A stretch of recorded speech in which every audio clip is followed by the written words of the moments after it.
Adobe Illustrator has incredibly powerful typographic control, allowing you to precisely format and alter type in any way imaginable. Let's take a closer look at the typographic formatting controls that Illustrator offers. Now, I'm beginning this video with the formattingtype.ai file already open on my computer. And I want to point out that if you open up your layers panel, I have locked all of the layers except for the footer layer that we're going to be working on for formatting type. So you just want to double check and make sure you're clicked on the footer layer before we begin. Now I'm going to zoom in on the bottom portion of this page where I'm at the footer, and I'll zoom in even a little bit more so we can see this a little bit easier.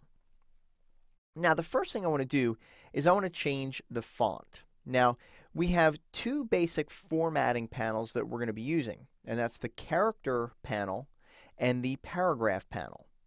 So if we go to the window menu, go down to type and choose character, it's actually going to open up both panels together because they are grouped together. So we have our character-based formatting and our paragraph-based formatting.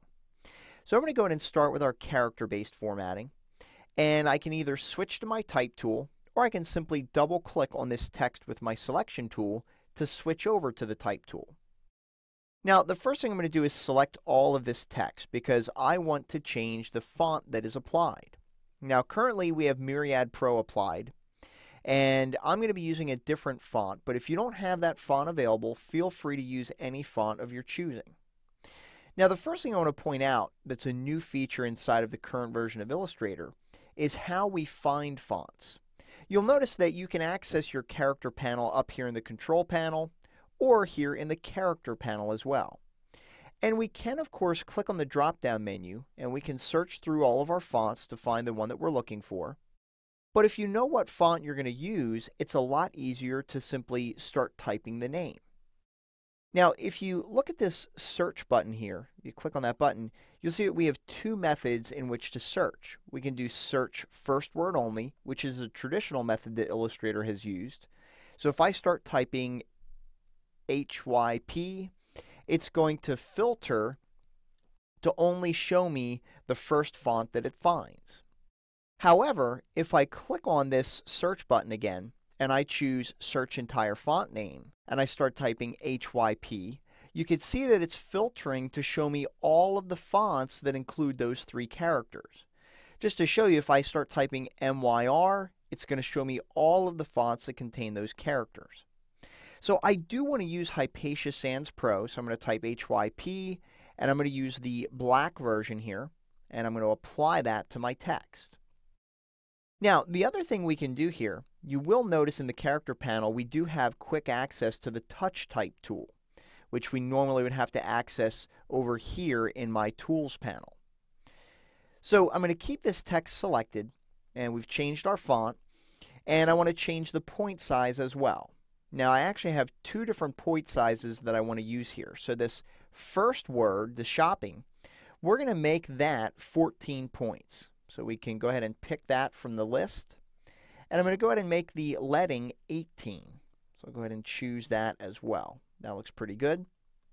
And then I'll highlight the remainder of the text, and that's a little bit smaller. So we're going to make that text 10 point, and we'll go ahead and make the letting here, we're going to make it 23 points. Now you'll notice I don't have that as an option in the pull down, but we can simply highlight the value and type it. Now before I do that, I just want to point out that you can see right now that the letting value is in parentheses, and that indicates auto letting. That means that you're using the auto value found in the drop down menu.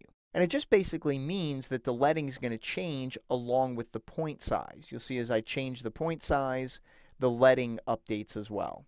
So I'm going to go ahead and change that back to 10 point type, and then I'm just going to type in here 23 point letting. There we go. Now in addition, down here at the bottom, you can adjust kerning and tracking very easily. So for example, I'm going to go ahead and highlight this word up here, and over here we can change the tracking. Now I want my tracking set to a little bit tighter than what it is. And tracking is a spacing between a range of characters. So I'm going to go ahead and change the tracking to 90. and that's going to space out those characters. I'm going to do the same thing for this text as well. Go to make the tracking 90. Now, that contrasts a little bit with what kerning is. Kerning is adjusting the space between individual characters of text. So if I put my cursor between two characters, you can go ahead and adjust the kerning, and that's only going to change the spacing between those characters. I have a lot of tracking applied right now. I'm going to go ahead and set this back to 0, and now you'll see if I click in there and I start adjusting the tracking, I'm spacing out those characters.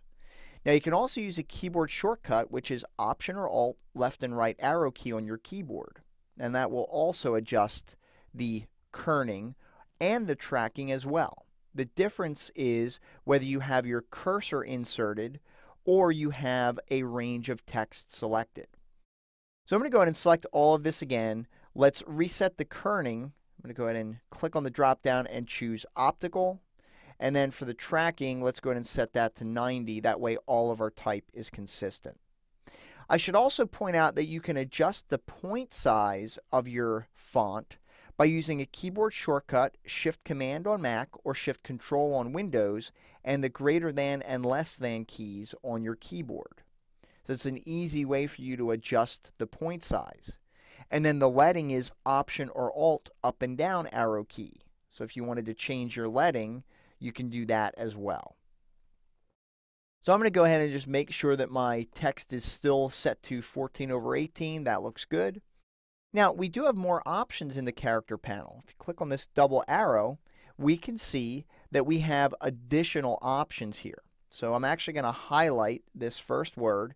You can see that we have vertical scaling. We have horizontal scaling, which I'm just going to go ahead and increase that to about 105. And this is going to stretch my type out a little bit, but that's okay. And then we have baseline shift. We also have character rotation. And then down here we have some commonly used formatting as well. So I'm going to highlight all of this and turn on the all caps checkbox. And now you can see that it converts all of my characters to the uppercase version. But we also have small caps, superscript, subscript, underline, and strike through. Now let's switch over to our paragraph formatting. Because in your paragraph formatting, you have the ability to change the alignment within the area type or the point type. Although I have to say it's a little more relevant when you're using an area type box. When you're using point type, the horizontal alignment is a little awkward. So I'm going to go ahead and highlight all of this text, and I'm going to click on the Align Center button to align that text to the center of the frame. Just so we can see this a little bit better right now, I'm going to highlight this, and let's change our color to white. That way we can see our text a little bit better. And if you go to the transparency panel, I'm going to go ahead and decrease the opacity to 60%. There we go. Now, in addition, within your paragraph formatting, you can apply a left indent, which is going to push your text away from the left edge of the frame, right indent, which will push your text from the right edge of the frame, and first line indent. This is good for paragraph copy. Now, we also have down here space before and space after. And this allows me to add additional space either before or after a paragraph without having to insert an additional return. To make it a little bit easier to see this, I'm going to go to the Type menu, and I'm going to choose Show Hidden Characters. And that's going to show me all of my non-printing characters that are going to appear in my text. It's not actually going to print, but I can see these are spaces and here are paragraph returns.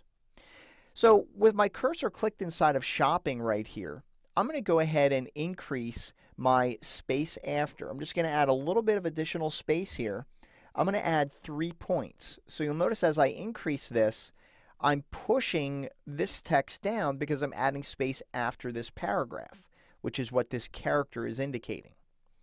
Now, if you click on the double arrow, you can see that you can go from showing all options to some options to no options as well. As you can see, there's no shortage of options when it comes to formatting text in Illustrator. Making use of these formatting options will provide you with the typographic precision and control to create your own great-looking artwork.